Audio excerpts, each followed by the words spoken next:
शुक्लांबरधरं विष्णुं शशिवर्णं चतुर्भुजं प्रसन्नवदनं ध्यायेत् सर्वविघ्नोपशान्तये।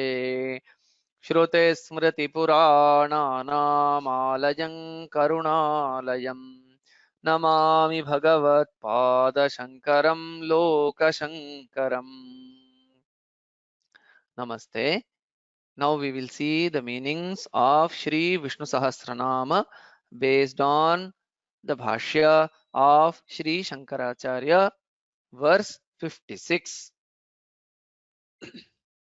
First, the verse Ajo Maharha Swabhavyo Jitamitra Pramodanaha Anando Nandano Nandaha Satyadharma Trivikramaha. The namas herein are Ajaha, Maharhaha, Swabhavyaha, Jitamitraha, Pramodanaha, Anandaha, Nandanaha, Nandaha or Anandaha, then Satyadharma, Trivikramaha. So there are 10 namas herein. We will see the meanings of each of these one by one. At Vishnorajayata iti Kamaha. A refers to Vishnu. The one who is born from A is Aja Kamadeva. So the term Ajaha has two components, A and Ja. A in Sanskrita refers to Vishnu. Akaraha Vishnuhu. The first letter A points to Bhagavan Vishnu, Bhagavan Narayana. And At Ajayata, the one who emerged or who was born to Vishnu. He is Ajaha Kamadevaha. So we see in the Puranas that Kamadeva in the form of Pradyumna to destroy the evil Shambarasura was born to Bhagavan Narayana in his Krishna Avatara. So hence Kamadeva in his Pradyumna Avatara is described as Ajaha, who again is not different from Bhagavan Narayana, because all divinities are nothing but the manifestations of the Paramatman Bhagavan Narayana. The next nama is Maharhaha. Mahaha Puja Tadarhatvat. The one who should be worshipped. So here Maharhaha has two components, Mahaha and Arha. So Mahas refers to Puja. Mahaha Puja. Puja means worship. Arhaha, the one who deserves it, the one who should be worshipped. Because we have seen in so many namas the greatness, the valor, the compassion of Bhagavan Narayana, and hence he is to be worshipped. And as we have seen repeatedly, the worship of Bhagavan Narayana is not a very difficult work, as Sri Krishna himself says in the Bhagavad Gita, Patram Pushpam Phalam Toyam. Whatever is being offered, one can worship the Bhagavan with anything that one has, the leaves, simple leaves or flowers, or even with water, but he needs to be worshipped with great devotion. So to those who worship with great devotion, Bhagavan grants moksha. The next nama is Swabhavyaha. Swabhavenaiva abhavyo nityanishpanna rupatvad. The one who by nature is not required to be created, as he is eternally present. So Here the term swabhavya has two components, swa and abhavya. So bhavya means that which needs to be created, and abhavya means that which need not be brought into existence. So swa abhavya. So swabhavenaiva. Acharya explains the word swa as a swabhava, by nature, abhavya, who is not required to be created. The Paramatman, by nature, what is his nature? By nature he is Sat, Chit and Ananda. By nature he is Sat, he is eternally present. Nitya Nishpanna, Nitya means eternal, and Nishpanna is always present, existent. So the one by nature is always existent, and hence who is not required to be created, the eternally existing pure conscious nature. So that is indicated by the term swabhavya. The next nama is Jitamitraha. Jitaha, Amitraha, Antarvartino Ragadveshadayaha, Bahyascha Ravana Kumbhakarna Shishupaladayaha Yenasau. It's a beautiful term. The meaning is the one who has conquered internal enemies like passion, hatred, etc. And also external enemies like Ravana, Kumbhakarna, Shishupala, and others. So the term Jitamitra has two components, Jita and Amitra. Mitra is friend, Amitra is enemy. So Amitra is enemy, and Jita means the one who has defeated or the one who has conquered. So the one who has conquered all his enemies. So in explaining this, Acharya beautifully brings the idea that the enemies are not the ones whom we perceive outside. There are enemies within also. So what are the enemies that are within, which is very important to be conquered? Raga, Dvesha and others. Raga is passion, and Dvesha is hatred, and some more enemies are enlisted, internal enemies are enlisted in Yoga Sutra, where we see Avidya, Asmita, Raga, Dvesha, Abhinivesha. Avidya is ignorance, Asmita is ego, Raga is passion, Dvesha is hatred, Abhinivesha is fear. So all these are the internal enemies.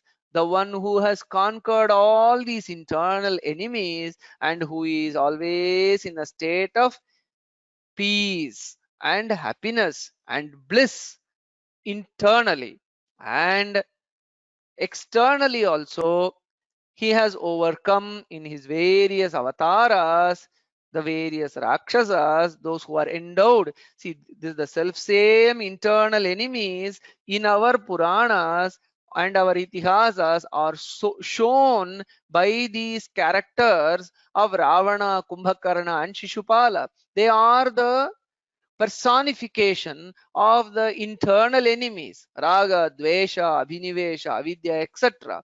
So the one who has overcome the subtle internal enemies and also the personification of these self-same internal enemies outside in the form of Ravana, Kumbhakarna and Shishupala, etc. in his various avatars, he is the one who can be called as a complete victor.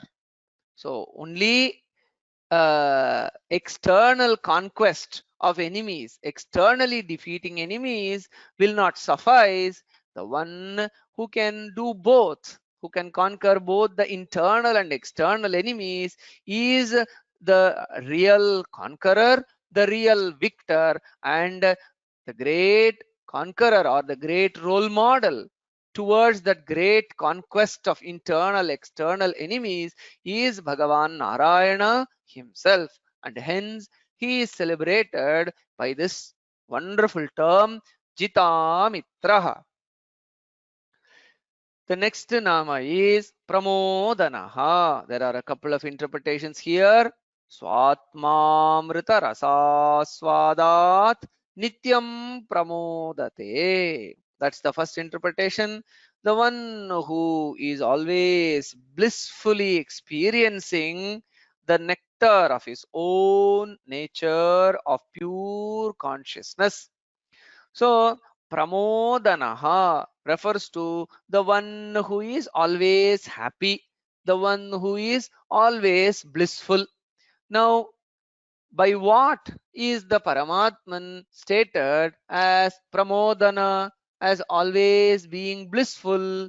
Because Swatma Amrita Rasa Aswada. Aswada is a tasting, experiencing. He is always experiencing something which is very delectable. What is that he is tasting or experiencing? It is the Amrita, the nectar. What nectar? Swatma Amrita. So his own pure nature, the pure conscious nature, pure awareness.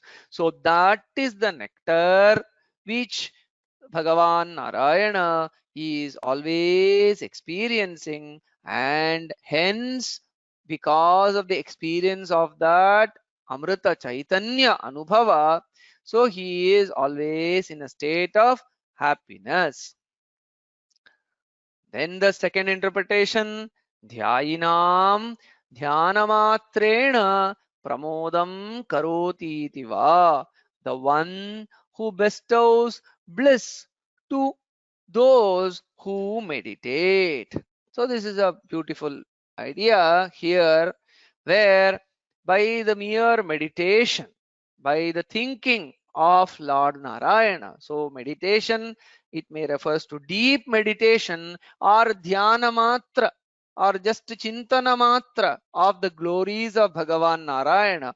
Those who do that, he grants happiness, he grants bliss.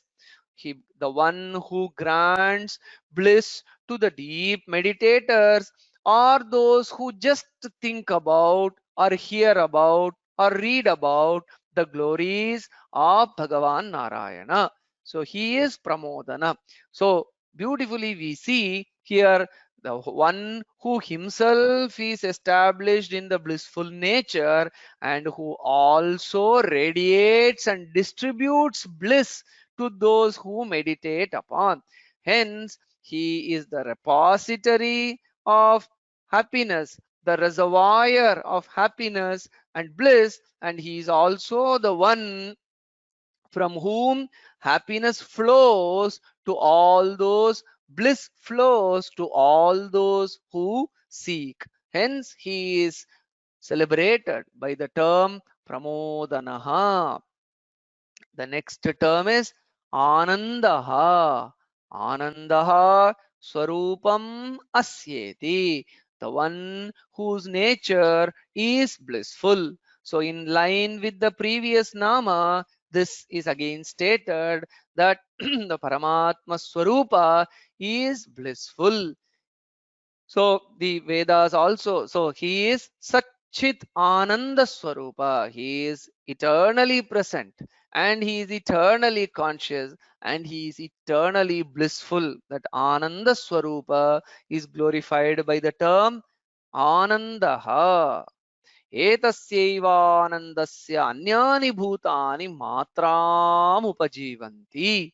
So the Paramatma Jnana, or the knowledge of all pervasive pure consciousness, that is the real reservoir of bliss, and that Paramatma Anubhuti, Atma Anubhuti, is the real great bliss.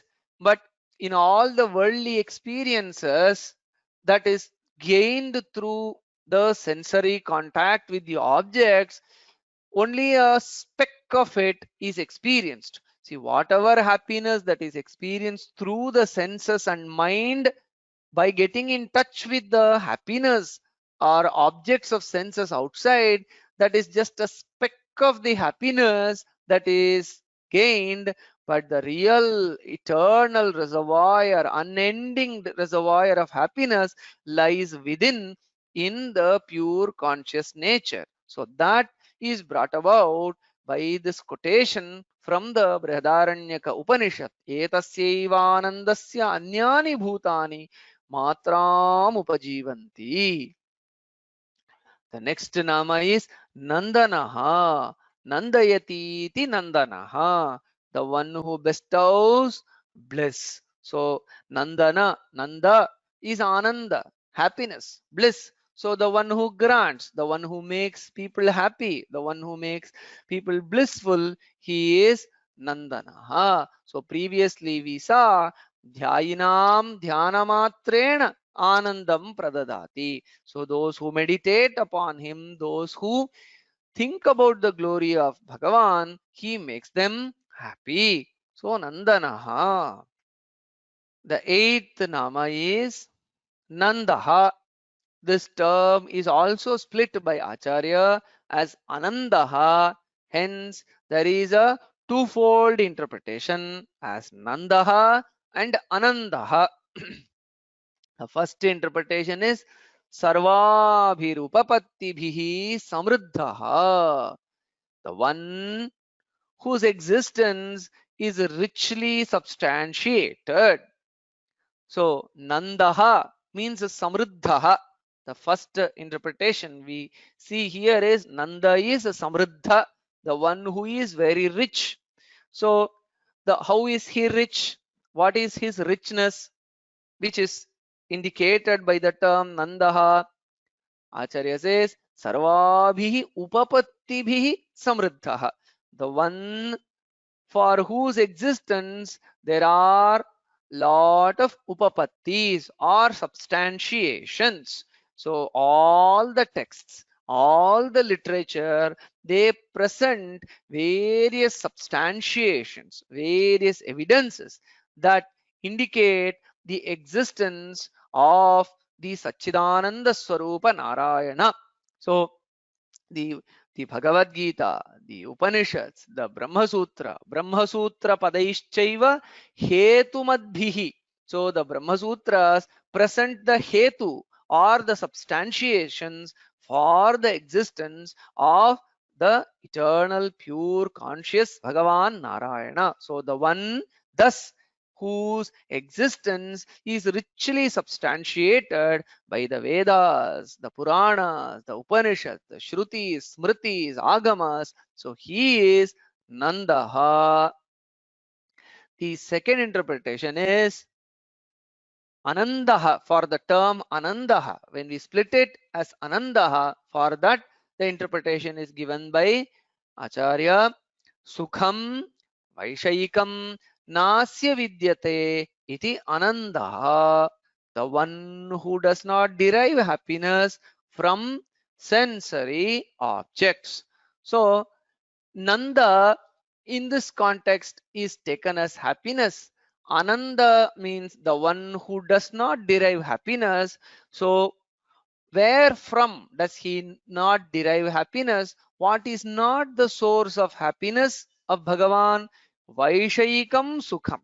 So the one who does not depend on the sensory objects for his happiness or his state of bliss, he is Anandaha, because he himself, as the pure conscious nature, he himself is the reservoir of happiness. Then why would one seek the external sources of happiness? So the one who is devoid of external sources of happiness is Anandaha. This does not mean he is devoid of happiness, because just previously in the previous namas we have seen how Paramatma himself is Anandaha, the source of happiness, the embodiment of bliss. Yo vai bhuma tat sukham nalpe sukham asti is the Brihadaranyaka reference, where we see, so When there is a great source of happiness, will anyone aspire for the small flickerings of happiness outside? So the internal, the pure nature of consciousness is Bhuma, is the vast source of bliss. When that is accessible, when that is available, will anyone aspire for alpa, limited sources of comfort? No. So the one who is eternally established in that Bhumananda, the unending, vast source of happiness of his own pure nature, he is Anandaha. The next nama is Satya Dharma. Satya Dharmajnanadayaha Asyeti. The one whose attributes and knowledge are real, are true. He is Satya Dharma. Satya is true or real. Dharma refers to all the attributes, and Jnana. So we see that the Paramatman, Bhagavan, is described as Aishwaryasya Samagrasya Dharmasya Yashasaha Shriyaha Jnana Vairagyayoschaiva Shannam Bhagaitirana.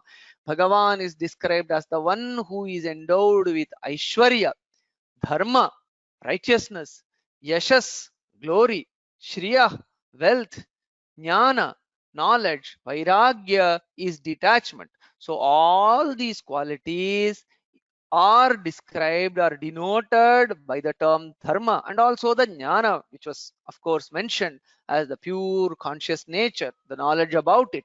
So all these are indicated by the term dharma, and satya is true. So all these are not just attributions, but they really exist. The Nitya, Buddha, Shuddha, Mukta Swabhava of Paramatman is real, and hence with great Shraddha of such a glorious Paramatman, one should be devoted to him. So that idea is emphasized by the Nama Satya Dharma, because Shraddhavan Labhate Jnanam, the one who is inspired by Shraddha, one who is guided by Shraddha about the glories of Bhagavan, he will attain Jnana and he will attain Moksha.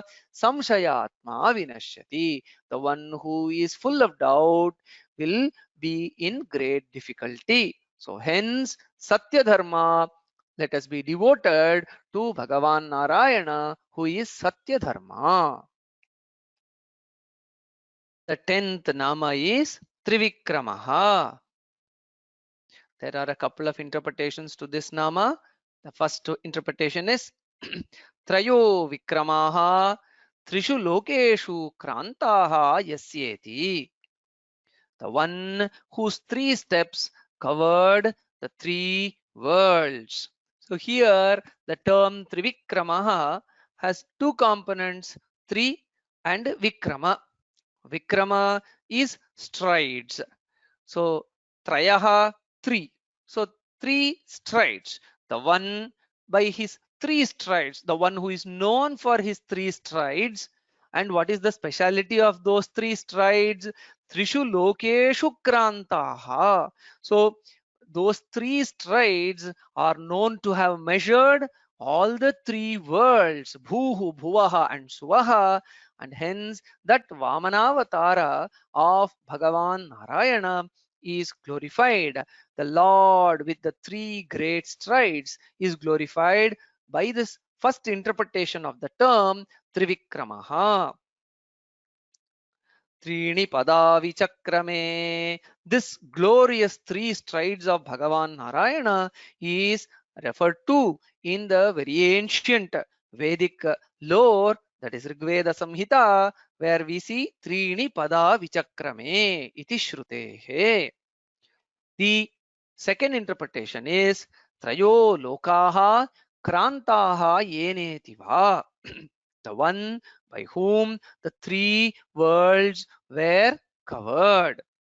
So here the meaning remains the same, but the uh, the way in which it is presented, the meaning of the component word is slightly changed, but the entire meaning that is conveyed remains the same. Let's see this interesting change in the interpretation. So here, trayo lokaha krantaha yena itiva. So here again we see three vikrama. So vikrama means covering, crossing. So pada vikshepa, crossing or covering, that is the meaning of the word vikrama. And the word three here means not the number three, rather the word three in Sanskrita points to trayaha lokaha.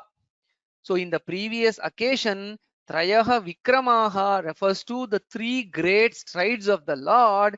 Here, the very word three itself refers to the three worlds. Trayaha Lokaha is indicated by the word three. There is a convention of indicating the three worlds by the mere term three, and then the one who crossed Vikrama, Kranta, this three means the three worlds is Trivikrama. The reference to this is presented by a shloka from Harivamsha by Acharya. Acharya says, Trirityeva trayo lokaha kirtitaha munisattamaihi kramate tam stridha sarvam trivikrama iti shrutaha. So Trirityeva trayo lokaha. So just now it was mentioned that the word three itself points to three lokas. Trayo lokaha kirtitaha munisattamaihi. The great sages themselves, they denote that the word three itself means the three worlds. Kramate tam stridha sarvam. So by just three strides, the one who covers all the three worlds. So he is Trivikrama iti Shrutaha iti Harivamshe. So based on the text Harivamsha, which speaks about the glories of Shri Krishna. So there, this interpretation is given. So three Vikrama, the Lord with three steps in the first interpretation. Three Vikrama, the Lord who covered the three worlds. So with this slight change, interesting change in the interpretation, it is the same Vamanavatara, the glorious Vamanavatara of Bhagavan Narayana that is glorified by this term Trivikramaha. Thus, with these 10 namas in verse 56, we have thus far seen 530 namas. Om Tat Sat Shri Krishnarpanamastu.